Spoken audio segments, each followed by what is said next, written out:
Ça fait maintenant plusieurs années qu'on entend parler d'intelligence artificielle. Et pour nous développeurs, et plus particulièrement développeurs no-code bubblers, l'intelligence artificielle, elle permet de décupler les possibilités, de décupler les fonctionnalités des applications qu'on développe. Que ce soit pour créer des chatbots, que ce soit pour générer des réponses intelligentes à nos utilisateurs, l'intelligence artificielle, elle est vraiment très pratique. Dans cette vidéo, je vais vous montrer exactement comment paramétrer l'API de OpenAI pour communiquer avec ChatGPT dans votre app Bubble. Je vous montre comment on le paramètre et comment on fait des calls simples pour lui envoyer des messages et recevoir des réponses et bien évidemment les afficher dans notre application. Vous êtes prêts? C'est parti. Alors juste avant de commencer, sachez que cette vidéo que vous allez voir, c'est un extrait de ma nouvelle formation Bubble IA Expert. D'ailleurs, dans le module complet de l'extrait que vous allez voir, on apprend également comment créer un chatbot, comment créer un assistant vocal, enfin bref, beaucoup de choses bien plus avancées. Bubble IA Expert, c'est une nouvelle formation que je viens de sortir dans laquelle vous allez apprendre à connecter toutes les IA les plus connues du marché à votre app Bubble, que ce soit Leonardo, Claude, OpenAI avec ChatGPT pour la génération textuelle, mais également DALL-E pour la génération d'images, TTS et Whisper pour la génération de texte to audio et audio to text pour les assistants vocaux. Bref, toutes les IA dont vous avez entendu parler, eh bien, il y a un module qui est dédié pour chacune où je vous apprends concrètement comment la paramétrer dans Bubble et comment l'utiliser. Donc si cet extrait vous plaît, je vous mets un lien dans la description pour que vous alliez voir le contenu de la formation. Et si vous voulez la rejoindre, eh bien c'est le moment. Allez, maintenant je vous laisse avec la vidéo, c'est parti. Aujourd'hui, on va poser les bases en découvrant ensemble ce qu'est ChatGPT, ce qu'il différencie d'OpenAI. On fera un petit tour sur le fonctionnement de son API, des différents algorithmes disponibles. Et enfin, on s'attardera un petit peu sur le pricing pour utiliser cette API. Allez, vous êtes prêts? C'est parti. Alors tout d'abord, qu'est-ce que ChatGPT? ChatGPT, c'est un modèle de langage naturel qui a été créé par OpenAI et qui est conçu pour comprendre et générer du texte de manière naturelle. Il est basé sur une architecture qui est censée comprendre ce qu'on lui demande, qui est capable de générer des textes, répondre à des questions et même aider à des tâches beaucoup plus complexes comme de la traduction ou même des résumés, de la synthèse de texte. Alors pourquoi GPT? En fait, ça signifie Generative Pre-trained Transformer. En résumé, c'est un algorithme qui a été entraîné sur des milliards de mots pour prédire un texte en fonction de données d'entrée. Vous avez bien compris, ChatGPT, en fait, il ne fait que prédire la bonne réponse lorsque vous lui demandez quelque chose. Et c'est donc pour ça que c'est un assistant de choix, un allié extrêmement puissant lorsque l'on veut enrichir une application qui est faite, par exemple, sur Bubble. Alors maintenant, abordons directement la distinction, la différence entre ChatGPT et OpenAI. On entend souvent ces deux termes, mais est-ce que vous savez faire la différence? En fait, ChatGPT, c'est un produit d'OpenAI qui elle-même est une fondation qui a été créée pour faire avancer la recherche dans l'intelligence artificielle. Cette fondation, quant à elle, elle développe plusieurs produits qui sont basés sur différents algorithmes, tous basés sur l'IA, bien évidemment, dont ChatGPT, mais également DALL-E pour les images et plein d'autres. Donc lorsqu'on parle de ChatGPT, on parle spécifiquement du modèle de langage, tandis qu'OpenAI, c'est l'organisation qui le développe. Et donc quand on va intégrer un petit peu plus tard ChatGPT à Bubble, en fait on va utiliser l'API qui est mise à disposition par l'organisation OpenAI et qui nous permettra d'utiliser ce modèle de langage à travers cette interface.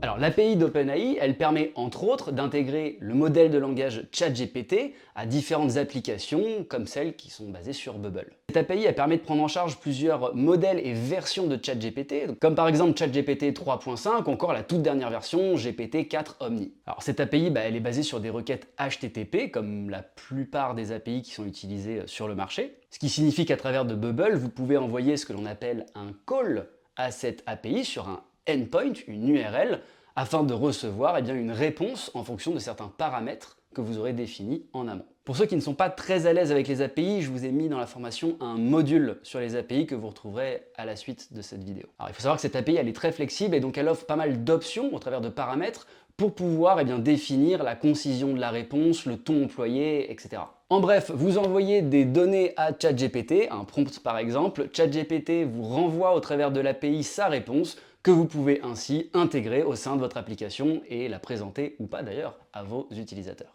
Alors concernant les modèles de langage de l'API de ChatGPT, il n'y en a pas qu'un seul, et comme je l'ai dit tout à l'heure, en fait il y en a plein. Alors les plus connus sont ChatGPT 3.5 et ChatGPT 4 Omni, mais il en existe d'autres. On a déjà des sous-modèles de ces fameux algorithmes, comme par exemple ChatGPT 3.5 Turbo, ChatGPT 4 Mini, mais on a également, si on sort des algorithmes de modèles de langage, on a également des modèles qui vont permettre de générer des images comme DALL-E, ou encore des modèles qui permettent de transcrire de l'audio en texte comme Whisper. Mais on verra leur utilisation un petit peu plus tard.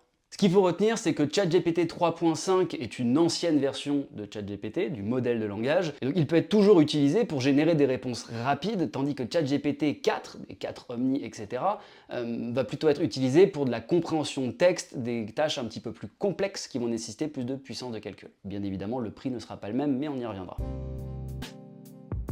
Alors concernant les tarifs, c'est bien beau d'intégrer de l'IA, mais il faut savoir aussi combien ça va nous coûter pour pouvoir par la suite calculer nos coûts versus nos bénéfices dans l'application. Ce serait con d'intégrer de l'IA et d'être complètement en perte. Alors bien évidemment, concernant les modèles de langage de ChatGPT, plus la version va être ancienne et moins elle va vous coûter. Nous, ce qui va nous intéresser ici, c'est de comprendre comment ce tarif est calculé. En fait, le tarif, il est basé sur des tokens. Et un token au sein de l'API d'OpenAI, ça va être, ou en tout cas pour les modèles de langage, ça va être le nombre de mots qui va être échangé entre le modèle et l'application. Donc typiquement, plus le prompt que vous allez envoyer va être long et plus la réponse que ChatGPT va générer va être longue, plus cela va consommer des tokens et donc plus ce sera cher. Alors, il faut savoir que c'est très bien fait au niveau de l'API, vous pouvez mettre des limitations pour ne pas exploser votre nombre de tokens et ne pas avoir une facture hyper élevée à la fin du mois. Vous pouvez maîtriser vos coûts et ça c'est plutôt pratique. Pareil, je vous montrerai un petit peu plus tard lorsque je vous partagerai mon écran et qu'on paramétrera l'API au sein de notre app Bubble. Après, ce qu'il faut retenir, c'est que les coûts restent quand même relativement bas, à moins que vous ayez des milliers d'utilisateurs qui effectuent des requêtes par centaines toutes les minutes. Ça reste des coûts raisonnables pour intégrer une IA dans une application. Bien, dans cette partie, on va maintenant voir comment intégrer l'API d'OpenAI dans notre projet Bubble. Alors, je vous montre ça tout de suite. Alors, tout d'abord, la première chose à faire, c'est déjà d'aller se créer un compte sur la plateforme API d'OpenAI. Donc, je vous mets l'URL sur l'écran, c'est platform.openai.com. Et donc, une fois que vous allez rentrer sur cette plateforme, on va vous demander de vous créer un compte, de créer une organisation et au sein de cette organisation de créer un projet. Ce qu'il faut bien comprendre, c'est que l'API d'OpenAI, elle est dédiée à pas mal d'entreprises, des gros projets, et donc là où vous pourriez potentiellement l'utiliser pour une application, sachez que vous pouvez avoir plusieurs applications avec chacune leur propre consommation au niveau des tokens dont on a parlé dans la partie précédente. Donc voilà, c'est très poussé. Donc nous, pour l'instant, on va juste se créer un compte. Moi, vous voyez, je l'ai déjà fait. Alors, ça s'appelle Thumbnail Makers, mon organisation, et j'ai un projet, Default Project. Donc quand vous arrivez sur cette plateforme, vous voyez qu'en haut, vous avez 4 onglets, Playground, Dashboard, Docs and API Reference. Ce qu'il faut bien comprendre, c'est que le Playground, c'est ce qu'on appelle en français un bac à sable. Donc ça fait grosso modo la même chose que ce que vous avez sur le chat GPT classique, le chatbot, sauf que là vous avez quelques paramètres en plus que vous pouvez configurer. Vous voyez que là si je suis sur la gauche, je peux choisir le modèle de chat GPT, mais également le format de réponse, la température. Donc la température, bref, c'est un paramètre qu'on verra peut-être un peu plus tard, la longueur maximum de la réponse. Bref, vous avez énormément de paramètres pour fine-tuner ce que ChatGPT vous renvoie pour faire des tests pour ensuite pouvoir l'utiliser dans l'API. Donc ça, c'est le playground. Ensuite, vous avez le dashboard qui va être l'interface principale de cette plateforme. Alors en quelques mots, vous voyez ici, vous avez au niveau du dashboard pas mal d'onglets. Donc Chat Completion, c'est là où vous allez retrouver tous les calls que vous faites par rapport à l'API. Donc à chaque fois que vous envoyez un prompt completion au niveau du texte, c'est un chat completion, d'accord? On va le voir juste après. Les assistants ici, c'est pour créer des assistants fine-tunés au niveau de ChatGPT pour pouvoir les utiliser ensuite dans l'API. Vous avez des batchs ici. Vous avez les évaluations. Les évaluations, c'est pour permettre de noter les réponses qui sont envoyées par l'API, pour pouvoir savoir si vous avez besoin de fine-tuner plus ou moins et donc monitorer toutes les performances de l'API. Vous avez du fine-tuning, donc ça c'est pour entraîner un algorithme spécifique sur un jeu de données spécifique. Par exemple, si vous voulez faire un chatbot spécialisé dans l'histoire de la Grèce antique, en fait ça c'est, vous pouvez fine-tuner un algo là-dessus avec un jeu de données dédié à la Grèce antique. Storage, là c'est tout simplement des fichiers que vous pouvez uploader pour pour pouvoir ensuite les utiliser avec l'API. Usage, ça c'est très important, c'est sur cet onglet-là que vous allez pouvoir voir, monitorer en tout cas toutes les dépenses liées à l'API. Donc vous voyez que moi sur le mois de novembre, là vu que c'est un projet tout neuf, j'ai rien dépensé du tout. Et ici, très important, mais on y reviendra par la suite, c'est les fameuses API Keys, c'est-à-dire les clés API, c'est ce qui va nous permettre de nous authentifier lorsqu'on va faire des calls à partir de l'API Bubble, d'accord? Donc c'est en envoyant un call sur l'API d'OpenAI, on va inclure notre API Key pour dire à OpenAI, j'ai bien un compte chez vous, voici, c'est là-dessus qu'il va falloir me facturer, etc. C'est pour lier votre compte OpenAI au call API que vous faites à partir de Bubble. On a ensuite deux onglets que sont la Docs, donc ça c'est la documentation qui vous explique tout ce que vous pouvez faire au sein de l'API OpenAI, au sein de la plateforme OpenAI, et API References, c'est vraiment le truc indispensable et sur lequel on va revenir ensemble tout à l'heure. C'est une doc qui vous explique comment faire vos prompts, comment faire vos calls API, comment les structurer, quels sont les paramètres essentiels à inclure, etc. C'est vraiment votre guide pour tout ça. Nous, on va simplement revenir d'abord sur Dashboard. Vous voyez que si je vais dans... on va aller dans Playground plutôt. Vous voyez que là, ils nous disent « You don't have any API credits ». Parce que, en fait, quand vous créez un compte, vous n'avez pas de crédit, vous n'avez pas rentré votre carte bancaire. Et donc, pour ça, il va falloir finish des account setup, donc rentrer notre carte bancaire pour que OpenAI puisse ensuite nous facturer, tout simplement. Donc, nous, c'est ce qu'on va faire. Alors, soit vous pouvez cliquer sur le bouton ici, soit vous pouvez aller en haut à droite dans Your Profile. Et si vous allez ici, donc vous êtes dans les settings de votre profil, et si vous allez dans Billing, ici, vous voyez, il y a Add Payment Details, et donc c'est la première chose qu'il y a à faire, sinon vous ne pourrez pas vraiment utiliser l'API, à moins que vous ayez des crédits gratuits, mais au-delà de ça, vous ne pourrez pas l'utiliser de manière industrialisée. Donc c'est ce qu'on va faire tout de suite. Donc moi, je dis que je suis un individual, je ne suis pas une compagnie. Donc là, je vais mettre mes informations de carte bancaire, bien sûr, je vais les flouter. Donc une fois que vous avez rentré votre carte de crédit, là, OpenAI va vous demander en fait le nombre de crédits que vous voulez acheter en dollars et il va vous demander si vous voulez automatiquement recharger la carte, votre compte de crédit OpenAI avec ce même montant lorsque vous arrivez à 0. Alors par défaut, moi je préfère mettre non, je ne veux pas qu'il recharge. Là je vais mettre 10 $ et ça va nous permettre de faire énormément de tests, ça sera largement suffisant et je ne veux pas que Automatically il recharge ma carte, je préfère qu'il me bloque et on verra quand je rechargerai des crédits par la suite. Donc moi je mets 10 $ et je fais continue. Donc là en fait il va me les faire payer, c'est un achat en ligne tout bête, donc je vais faire Confirm Payment. Et alors pour moi, il ne m'a pas demandé de confirmation et j'ai donc mes 10 $ de crédit sur mon compte. Donc maintenant qu'on a des crédits, on va pouvoir configurer notre API. Alors la première chose à faire qui est extrêmement importante, c'est se rendre dans Project, API Keys ici. Alors vous pouvez également les retrouver dans le dashboard. Vous voyez, je suis dans le dashboard, tout en bas, j'ai API Keys. Et vous voyez qu'ici, je vais pouvoir créer une secret key. Alors ce qu'il faut bien comprendre, c'est que vous pouvez avoir plusieurs secret keys par projet. Il ne faut surtout pas partager vos secret keys. Comme je l'ai dit tout à l'heure, c'est ce qui permet à OpenAI de vous authentifier en tant que votre compte et vous facturer. Donc si quelqu'un a accès à votre clé secrète, il va pouvoir faire des calls sur votre compte et vous facturer. Donc c'est quelque chose qu'on garde vraiment secret et qu'on ne partage pas. Donc moi je vais faire Create New Secret Key. Alors je peux lui donner un nom. Alors moi je vais faire formation Bubble IA Expert. Default Project, donc vous pouvez attribuer des secret keys à un projet en particulier. Donc moi je reste dans mon projet Default Project. Vous pouvez donner des permissions si jamais vous avez d'autres personnes qui travaillent avec vous. Vous pouvez donner des permissions associées à une clé. Moi pour l'instant je suis tout seul donc je mets All et je fais Create Secret Key. Donc là, il m'a généré ma clé, vous pouvez faire copy. Donc là, ce que je vous conseille, c'est de la copier-coller ailleurs, dans un endroit sécurisé pour ne pas la perdre. Et on fait Done. Chose très importante, normalement, vous ne pouvez pas revoir votre secret key. D'ailleurs, vous voyez ici, je peux juste la supprimer, mais je ne peux pas revoir ma secret key en tant que telle. Donc pensez bien à la copier-coller à côté. Donc maintenant qu'on a notre API key, on va s'attarder sur l'API en elle-même. Donc comme je vous l'ai dit tout à l'heure, on a deux onglets qui vont nous intéresser. D'abord l'onglet Doc. Donc l'onglet Doc, c'est vraiment la documentation de l'API, c'est vraiment la description de tout ce qu'on peut faire. Donc vous voyez, là il nous décrit les différents modèles qu'on peut avoir, donc GPT-4 Omni, GPT-4 Omni Mini, etc. Il nous explique un peu toutes les possibilités offertes par les différentes API. Vous voyez qu'ici, on a Capabilities, texte génération, image génération, vision, audio génération, on a pas mal de choses. Si on va dans texte génération, par exemple, donc là, il nous explique, par exemple, Quick Start, to generate text, you can use the chat completion endpoint in the REST API. Et donc, nous, c'est ce qu'on va utiliser tout de suite. Il nous explique, voilà, choosing a model.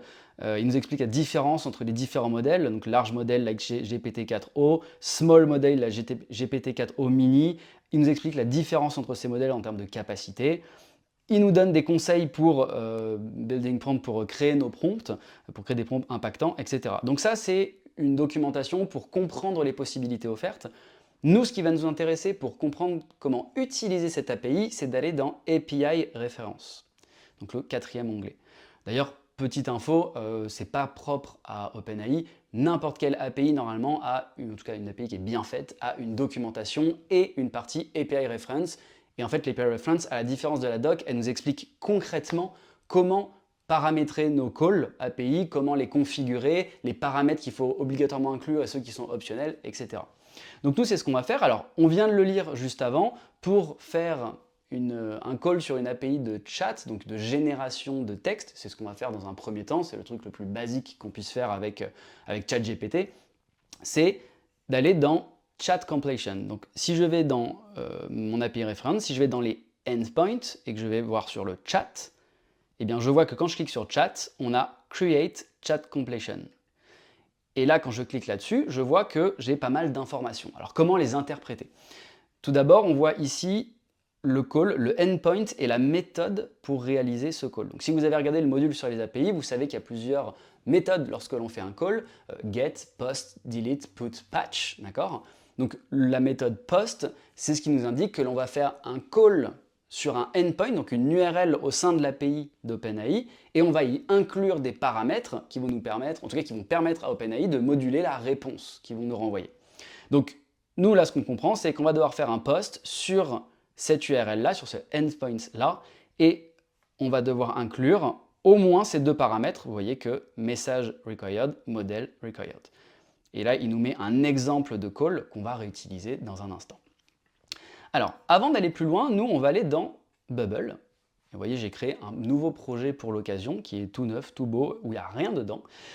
Et pour paramétrer notre premier call, avant toute chose, il va falloir installer le plugin qui nous permet de jouer avec les API dans Bubble, le fameux API Connector. Donc je vais aller dans l'onglet Plugin de Bubble, je vais faire Add Plugin et je vais ajouter API Connector qui est le premier qui s'affiche. Je clique sur Install et dorénavant, dans mes plugins, j'ai bien API Connector qui s'affiche ici. Donc API Connector, ça va nous permettre d'ajouter des API, des paramétrages d'API et des calls au sein de ces API. Donc moi, je vais cliquer ici sur Add Another API. API Name, bah là, je vais l'appeler OpenAI et pas ChatGPT, puisque comme on l'a vu, on va pouvoir intégrer pas mal d'algorithmes et il n'y a pas que ChatGPT au sein d'OpenAI. Donc on va l'appeler OpenAI. Authentication, non or self-handled, vous voyez ici. Comme je l'ai dit tout à l'heure, à chaque fois qu'on va faire un call sur une API, encore une fois, pas que sur OpenAI, il va falloir s'authentifier. C'est comme une application. Vous créez un compte sur une application. Lorsque vous voulez rentrer sur cette application, bah, vous avez un nom d'utilisateur, un mot de passe. Bah, en fait, les API, c'est le même principe. Sauf qu'au lieu d'utiliser un nom d'utilisateur et un mot de passe, quoique c'est possible, beaucoup utilisent un token d'authentification, ce qu'on appelle une secret key. Et là, c'est le fonctionnement d'OpenAI. Donc, si je reviens sur ma documentation, vous voyez que dans API Reference, dans Authentication, vous voyez qu'il me dit API Keys, the OpenAI API used API Keys for Authentication. Ça tombe bien, c'est celle qu'on a copié-collé tout à l'heure. Donc, il vous dit qu'on a plusieurs types de keys. Donc, nous, ce qui nous intéresse, c'est simplement la secret key qu'on a copiée.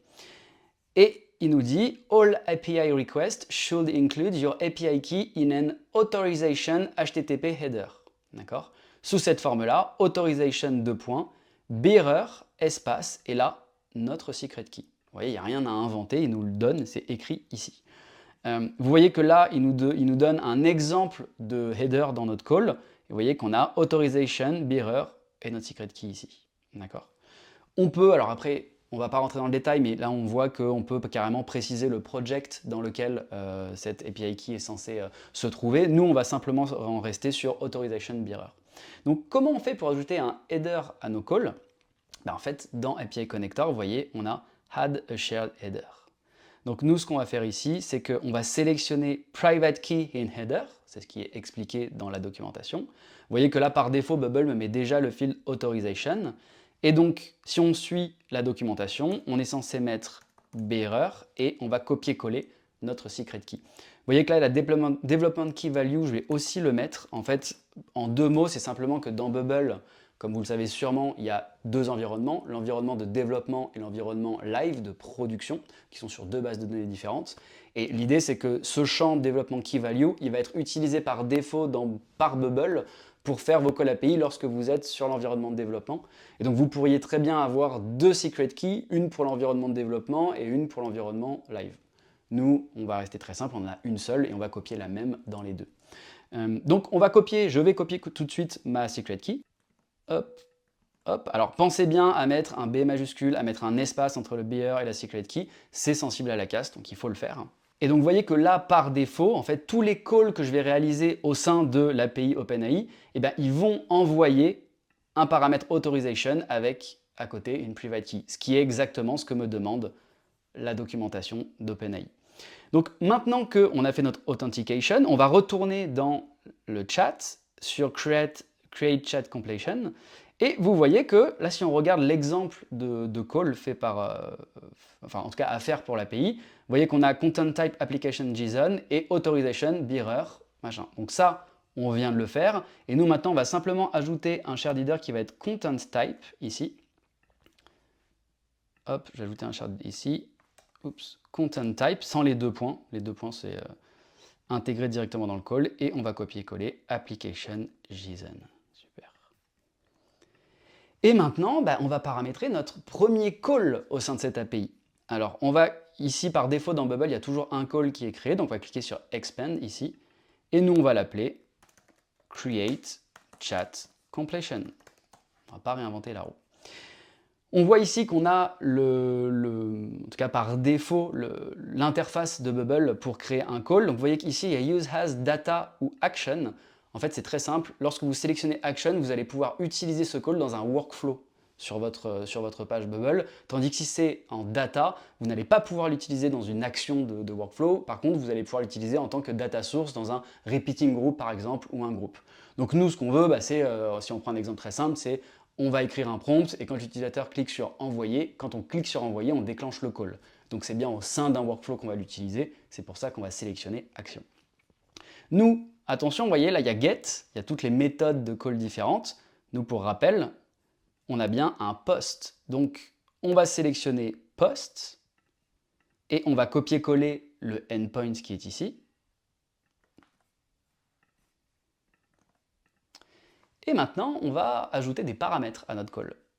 Donc, si on retourne ici, donc on voit que dans la request body, donc le corps du call qu'on envoie à l'API d'OpenAI, on voit qu'on a message, donc c'est une liste de messages qui en fait comprend l'ensemble des messages qui ont été échangés entre l'API et nous jusqu'à présent. Donc ça c'est un array, un tableau, d'accord.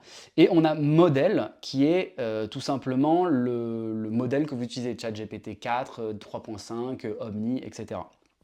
Ça, c'est vraiment les deux paramètres required. Après, vous avez plein d'autres paramètres, vous voyez, pour vraiment fine-tuner exactement la réponse que vous voulez avoir. Nous, pour l'instant, on va rester très simple. Ce qu'on va faire, c'est qu'on va copier-coller ce qu'il y a ici. Hop. On le copie-colle. Et on va le coller ici dans le body JSON, qui est ici. Donc, vous voyez que ici, on a modèle GPT-4 Omni. On va laisser ça pour l'instant. On a message. Et donc là, vous voyez, il y a des rôles. Rôle, système, user. Il y a les rôles, il y a trois rôles différents. Il y a système, assistant et user. Alors, assistant, c'est ChatGPT, c'est le chatbot ChatGPT qui vous répond. User, c'est votre utilisateur. Et système, en fait, c'est souvent utilisé en premier lieu. C'est le premier message que vous envoyez à l'assistant IA, à l'API, pour en fait lui donner des instructions de base. Par exemple, tu es un professeur d'anglais très expérimenté. Et ça va permettre d'orienter les réponses qui vont être données par la suite par l'agent IA. Et en fait, l'utilisateur ne voit pas ce prompt de role system. Voilà, c'est la première chose à savoir. Donc, nous, là, par exemple, on pourrait lui dire role system. Si on retourne ici, dans Bubble, On va dire content, on va laisser you are a helpful assistant, ça veut pas dire grand chose, ça l'oriente pas tellement. Role user ici et la content. Alors ce qu'il faut comprendre, c'est que ici, vous voyez, on a body, JSON object, use, et vous voyez, il y a les petites brackets for dynamic values. Donc nous, on va ajouter les petites flèches ici. Hop, comme ceci. Oups. Alors attention, les petites flèches comme ça, il faut les mettre à l'intérieur des guillemets, sinon ça ne fonctionnera pas. Et en fait, ce qu'on peut mettre ici tout simplement, on va le renommer en content, en fait c'est pour mettre des paramètres dynamiques au sein de, de la structure de notre call. Voyez. Donc là si je mets content, en fait dans Bubble, après on va pouvoir modifier ce qu'il y a ici. Donc nous par exemple on pourrait écrire quelle est la capitale de la France. Et on va décocher private, hop, comme ça. Et donc là, en gros, ce qu'on lui dit, c'est qu'on lui envoie un prompt à notre API ChatGPT, et on va lui dire, role system, donc tu es un assistant très utile, ça, il n'y a pas de souci, et on va lui répondre, content, quelle est la capitale de la France? Et nous, il va nous répondre par rapport à ça. L'API va récupérer ce call et va nous renvoyer un call sur Bubble avec les informations. Donc nous, on va tester ce prompt pour la première fois, on va envoyer notre premier call à ChatGPT, et pour ça, dans Bubble, il faut toujours initialiser le call que l'on vient de paramétrer, et donc on va cliquer ici sur Initialize Call. Et là, si je clique dessus, vous voyez que là, Return Values Create Chat Completion, le call a bien été effectué, j'ai en fait la structure du call qui m'a été renvoyé. Vous voyez que là, dans Message Content, on a bien la capitale de la France et Paris.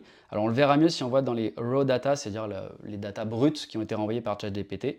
On voit que ça, c'est toute la réponse de l'API. C'est tout ce qui nous a renvoyé. Donc, il y a plein de paramètres à prendre en compte. Et c'est très important de comprendre la structure, mais on y reviendra par la suite. Nous, ce qui va nous intéresser, c'est dans Choices. C'est toujours là que se trouvent les réponses de ChatGPT.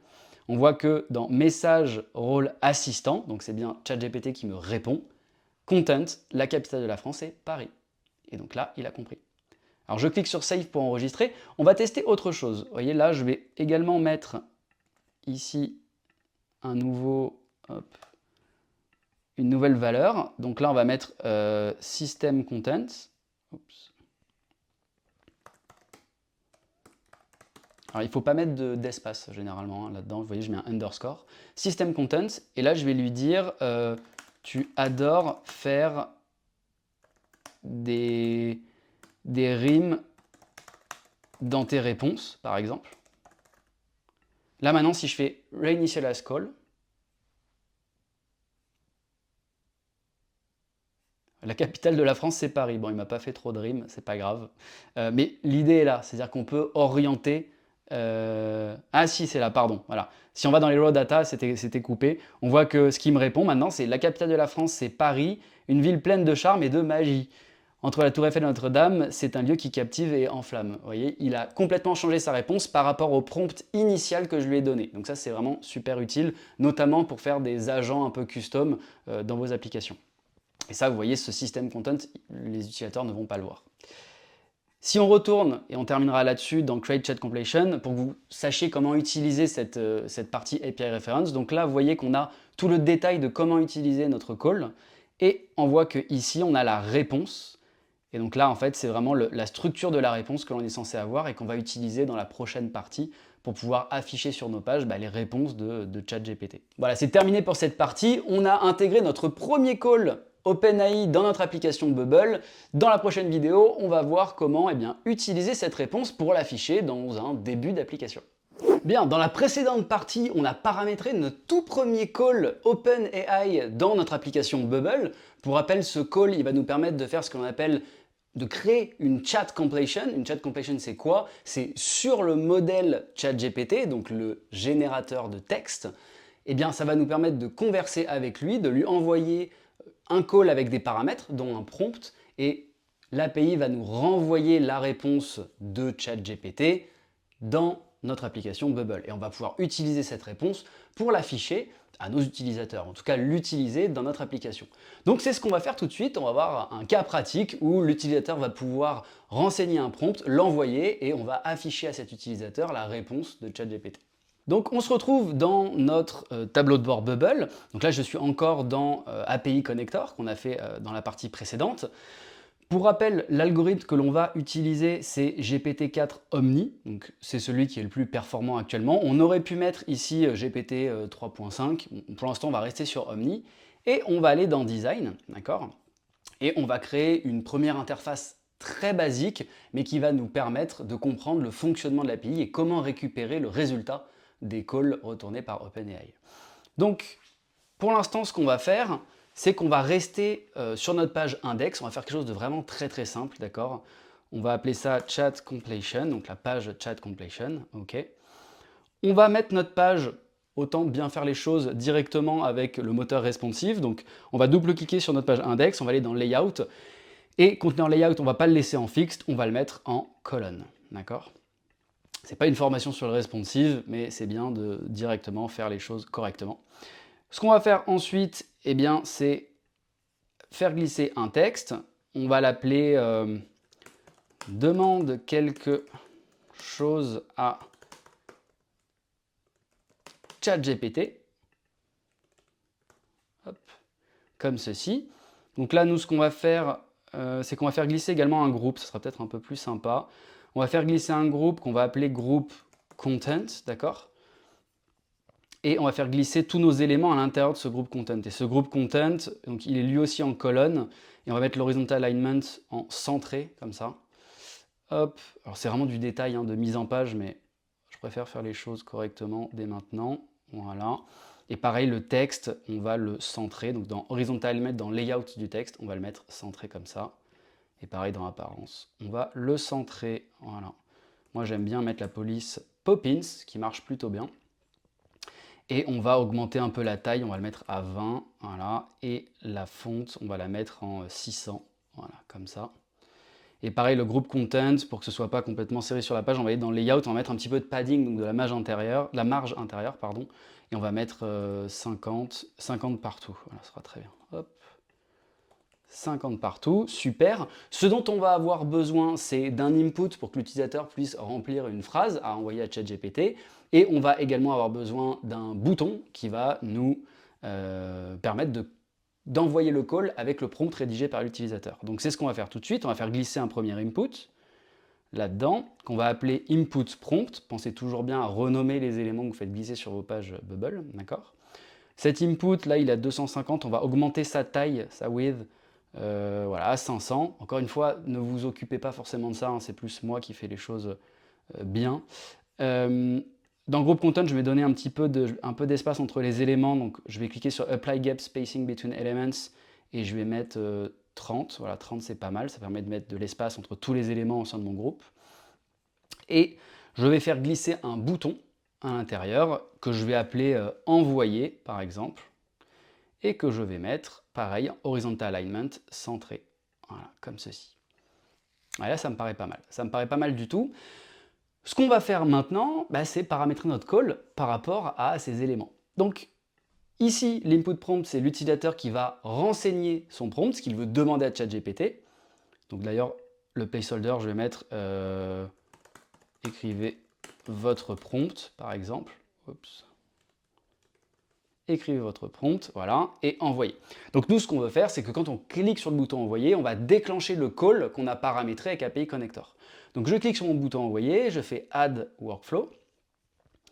Ici, alors pensez toujours à donner un code couleur, hein, à vos. Moi c'est blue, blue parce que c'est un call API, on envoie de la donnée, donc je le mets en bleu. Pour s'y retrouver pour plus tard, c'est toujours utile. Et on va déclencher une première action. Alors la première action qu'on va faire, rappelez-vous, hein, si je vais dans API Connector, l'API call create chat completion, on l'a mis en use as action, ce qui veut dire qu'on peut l'utiliser au sein de nos workflows. Et ce call, il est regroupé dans l'API OpenAI. Donc nous, dans nos workflows là, si on va dans plugin, d'accord, on a le call OpenAI create chat completion. Petite information, vous savez quoi? On va passer directement sur le nouveau mode de workflow, puisque à terme, ce sera les nouveaux workflows qui vont être mis en place. Donc vous voyez, là je vais cliquer sur Try the Beta et on va voir la nouvelle forme. Hop.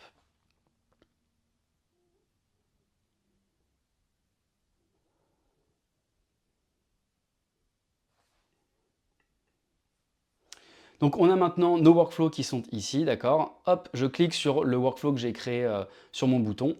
Et donc quand je clique ici, je vais aller dans Plugins. Et vous voyez que là dans Plugins, j'ai OpenAI Create Chat Completion. C'est le call qu'on a paramétré dans API Connector. Donc je sélectionne ce call et vous voyez que là c'est hyper intéressant.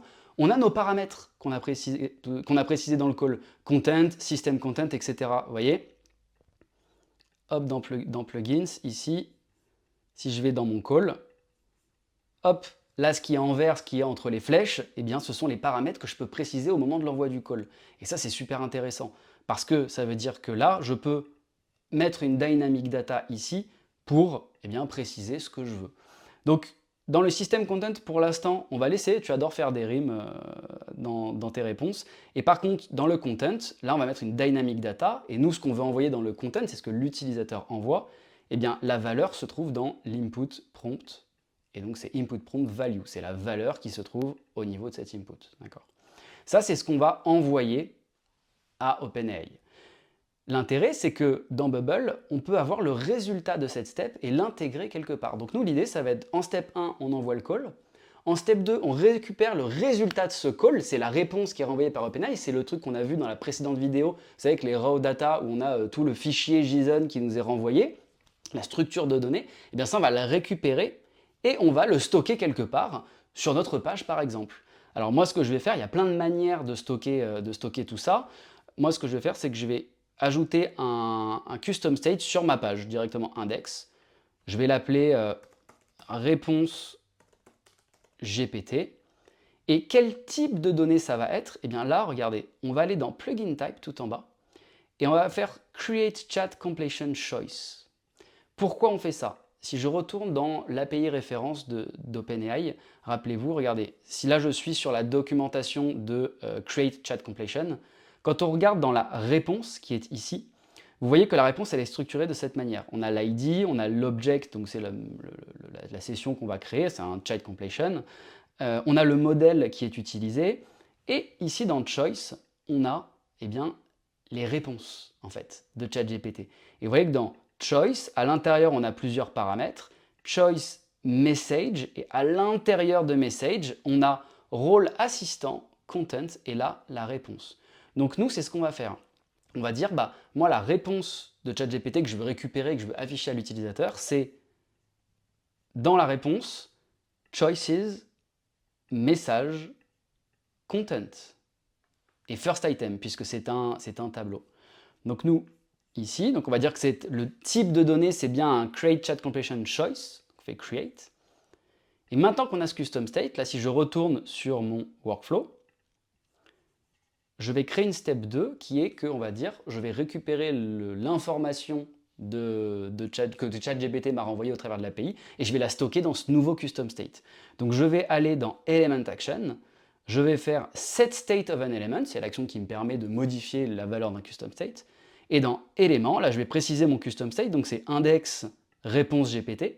Et la valeur de index réponse GPT, puisque Bubble attend un create chat completion choice, eh bien je vais dire que c'est la result of step 1 choice et first item. Je vais récupérer le premier item du tableau choice qui est renvoyé par l'API.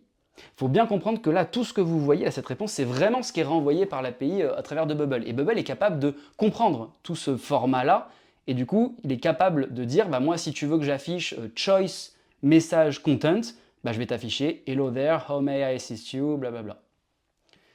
Donc, en step 2, on a bien envoyé la réponse dans le custom state, et donc maintenant, ce qu'on va faire, c'est tout simplement, on va faire glisser du texte, on reste très très simple, et on va mettre une dynamic data qui est la valeur qui est stockée dans le custom state. Donc on va me dire index réponse GPT, et là vous voyez, dans réponse GPT, il me met ce qu'il y a inclus dans choice. Et ce qui est inclus dans choice, vous voyez, on a message role, message content, message refusal, machin, machin. C'est ici. Message role, message content, etc. Donc nous, ce qui va nous intéresser, c'est bien le message content. Donc si je retourne dans Bubble, je veux que ce soit index réponse GPT, message content. Tout simplement. Là maintenant, ce que je vais faire, alors on va faire un truc un tout petit peu plus design, hop, je vais le mettre au milieu. Je vais dupliquer et le texte, Et ici, je vais dire, hop, je vais enlever la Dynamic Data. Là, je vais juste mettre un titre, quelque chose du style réponse de ChatGPT 4o. Comme ça, on va le mettre en extra bold. Voilà.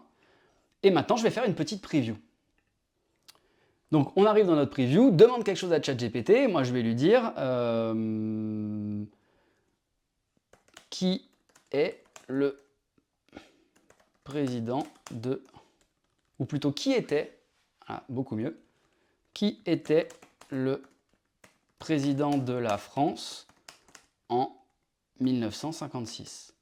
Rappelez-vous, il va me répondre en rime, puisque dans mon call que j'ai fait, j'ai laissé dans System Content, tu adores faire des rimes dans tes réponses. Donc là, si je clique sur Envoyer, on va avoir la première step, il fait le call, vous voyez, ça charge en haut, et il me répond, en 1956, René Coty tenait la présidence de la République française avec prestance et essence. Là, je peux renvoyer quelque chose d'autre, par exemple, je ne sais pas, quel était le plus grand des dinosaures? Je suis très inspiré. Là, en fait, quand je vais cliquer sur Envoyer, il va refaire le call et il va me remplacer la valeur qui est dans le custom state par la nouvelle valeur que m'aura renvoyé l'API. Le plus grand dinosaure, c'est l'Argentinosaurus, un titan colossal dans le monde des grands saurus, et encore une fois en rime. Donc ça, c'est super intéressant parce que là, maintenant, vous savez comment communiquer avec ChatGPT de manière très simple en lui envoyant un prompt et lui en récupérant la data et en l'affichant à l'utilisateur. Donc là, maintenant, je vais vous montrer quelques petites choses en plus. Par exemple, vous êtes d'accord qu'on a récupéré l'info, mais on ne la stocke pas dans la base de données, on la met simplement sur ma page, dans un custom state. Mais on pourrait très bien dire, moi, ce que je veux, c'est que dans ma base de données, je vais créer un nouveau data type qui va s'appeler question, par exemple. Dans question, je vais avoir le prompt, qui va être de type texte, donc c'est ce que demande l'utilisateur, et je vais également avoir une réponse qui va être aussi de type texte. Et en fait, on va pouvoir utiliser data type, par exemple, pour stocker tout ce qui est demandé et reçu par les utilisateurs. Là, si je retourne dans mon workflow sur le bouton envoyer, je pourrais très bien faire, ok, moi ce que je veux, c'est que là, on envoie, donc quand je clique sur le bouton envoyer, je vais ajouter une step ici qui va être data create a new thing. Je vais créer une nouvelle question, d'accord? Dans le field prompt, je vais mettre la valeur de l'input prompt, qui était tout à l'heure sur ma page. Ensuite, j'envoie mon call à OpenAI. Ensuite, je récupère la réponse et en dernière étape, je vais faire un data make change to thing. Je vais modifier la question que j'ai créée en step 1, donc result of step 1. Et là, je vais modifier la réponse. Et la réponse, ça va être quoi? Ça va être, alors soit je fais result of step 2, choices, first item, message content, ou j'aurais pu aussi, puisque en step 3, on a envoyé la réponse de la step 2 dans le custom state, donc j'aurais pu aussi désigner mon custom state directement. Ça revient au même. Hop, donc là maintenant, à chaque fois que je vais l'envoyer, je vais créer une nouvelle question et je vais avoir la réponse qui est intégrée dedans. Ce qu'on va faire, c'est qu'on peut carrément ajouter par exemple un repeating group, hop, ici, qu'on va appeler repeating group list question. Type of content, on va dire que c'est des questions, on veut toutes les afficher, et data source, on va faire un do search for question, par exemple. On ne va pas mettre de contrainte, on va enlever le number of row, je vais le centrer, hop, horizontal alignment comme ça, et je vais mettre une fixed width à 500 par exemple, ça va être pas mal. Voilà, très bien, à 500, il n'y a pas de minimum 8 sur mes trucs, si à 56 on va mettre 80, super. Et là, ce qu'on va faire, c'est que je vais copier-coller du texte à l'intérieur. Hop, et là, on va dire hop, current cell question prompt. Et en dessous, on va le mettre en gras d'ailleurs. On va le mettre un peu plus en gras, voilà. Et en dessous, boum, on va mettre la réponse. Donc current cell question, réponse. Et ça, on ne va pas le mettre en gras. Ça va nous permettre d'afficher toutes nos questions-réponses. Je vais juste mettre un tout petit peu de margin. Voilà, comme ça. Voilà. Et là maintenant, si je retourne sur ma preview, je recharge la page. Là, si je demande quel est le meilleur Disney, donc pour rappel, en step 1, il va créer une question en enregistrant quel est le meilleur Disney. En step 2, il va faire le call à l'API d'OpenAI sur ChatGPT. Ensuite, il va récupérer cette réponse et il va la mettre dans le custom state, ce qui va me permettre de l'afficher sur ma page. Et enfin, il va mettre à jour la question que j'ai créée en step 1 et il va lui ajouter la réponse qui a été envoyée par ChatGPT. Maintenant, si je clique sur envoyer, quel est le meilleur Disney? Vous voyez, ça a été créé tout de suite. Là, j'attends la réponse de ChatGPT et là, boum, il me répond. Choisir le meilleur Disney est une aventure, blablabla. Blablabla. Je peux envoyer une autre question, par exemple, je ne sais pas, quand le code de la route français a-t-il été mis en place, par exemple. Là, il va me créer une deuxième question et il m'affiche bien ma deuxième question. Et donc là, je peux enregistrer maintenant dans ma base de données, si je retourne dans Bubble et que je vais dans Data, dans App Data, si je vais dans Questions, vous voyez que j'ai bien mes questions et mes réponses qui sont enregistrées. Et ça, ensuite, on peut les réutiliser comme on l'a fait dans mon Repeating Group au sein de nos applications.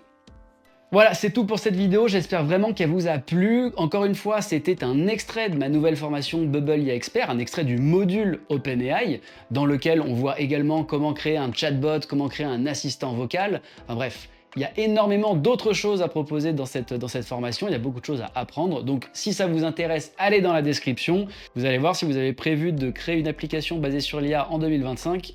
Je pense que ça devrait vous être utile. Allez, nous on se retrouve bientôt pour une prochaine vidéo. À bientôt.